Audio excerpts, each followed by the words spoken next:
Қайырлы күн жақсыларым. Бүгін біз қара өріктен компот, джем және варенье жасайтын боламыз.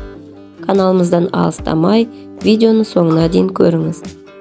Алдымен қара өріктерімді 3 бөлікке бөліп алдым.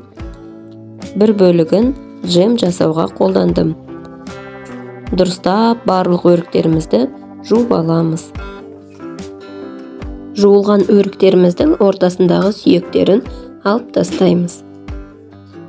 Бұл өріктерден джем әзірлейтін боламын, сондықтан кесек күйінде үлкен-үлкен қылып жібере беремін. Тура сызығы бойынша бөлетін болсаңыз, дәндері екіге бөлініп кетуі мүмкін, олай тазалаған ыңғайсыз, сондықтан керісінше қыр жағынан бөлетін болсаңыз, дәндері бөлінбей шығады. Дәндердің сүйектерін алу да ыңғайлы болады.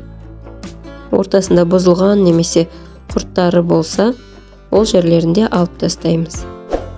Жаңа видеоларымызды жіберіп алмас үшін арнамызға тіркеліп, қоңырауды басып қойыңыз.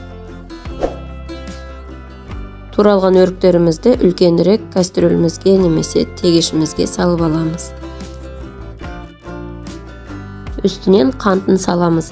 Егер де өрігіңіз тәтті болса, жұмсақ болса, 1 килограммға 800 грамм қант деп есептесеңіз болады.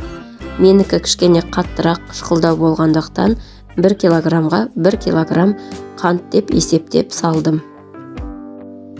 Енді барлығын дұрыстап отырып бір араластырып алып, баяу отқа қоямыз.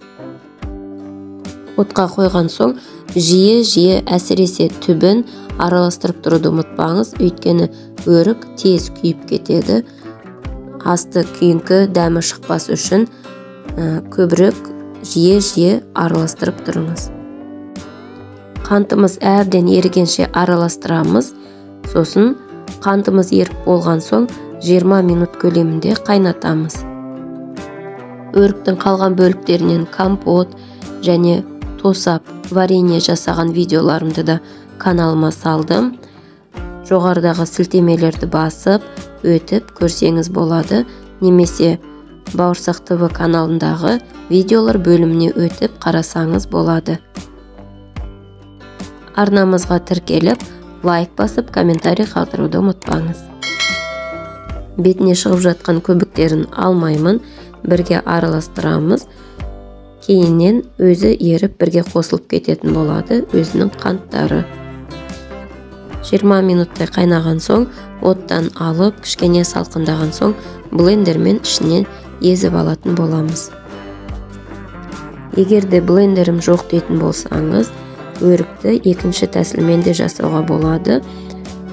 Джемді жасау үшін өрікті бүтін күйінде суға жарты сағат бұқтырып аламыз, және де қолымызбен ситадан, яғни майшолпы сияқты ұсақ ситадан өткізетін боламыз.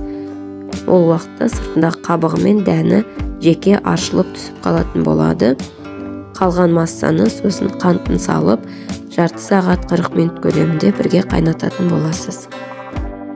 Майдаланған өріктерімізді қайтадан отқа қойып, 20-30 минут көлемінде қайнатып алатын боламыз. Түбі жабысып күйіп қалмасы үшін жиі араластырып отыруды ұмытпаңыз.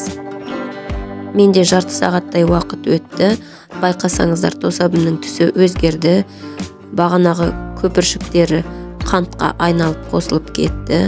Енді ыстықтай таза құрғақ банкаларымызға салып алатын боламыз.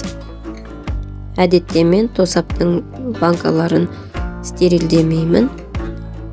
Беті көгеріп, бұзылып кетпес үшін бетіне тоңмайды ерітіп, 2-3 ас қасық вареньенің бетін жабатындай етіп құйып қоямын. Біраздан соң өзі қатып, беті жабылып қалады. Вареньемен араласпайды.